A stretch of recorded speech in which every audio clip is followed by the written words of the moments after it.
In today's video, I'll quickly show you how to configure your Twilio phone number so it's ready to handle calls and messages properly. If this helps, remember to like and subscribe for more tutorials. Start by logging into your Twilio console. From the dashboard, go to Phone Numbers, select Manage and then Active Numbers. You will see a list of every phone number in your account. Click the one you want to set up and that will open the configuration page. In the voice section, decide what should happen when a call comes in. You can route calls using a webhook by adding a secure HTTPS URL, or choose a Twiml bin if you want a quick setup without your own server.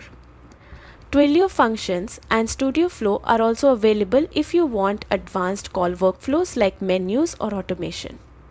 You can even add a status callback URL to see when a call starts, rings and ends. Next, scroll to the messaging section. Here you control how incoming SMS and MMS are handled. Just like with voice, you can use a webhook, a function or Twiml bin. Set the URL or handler you want, choose the HTTP method and you're good to go. And that's it.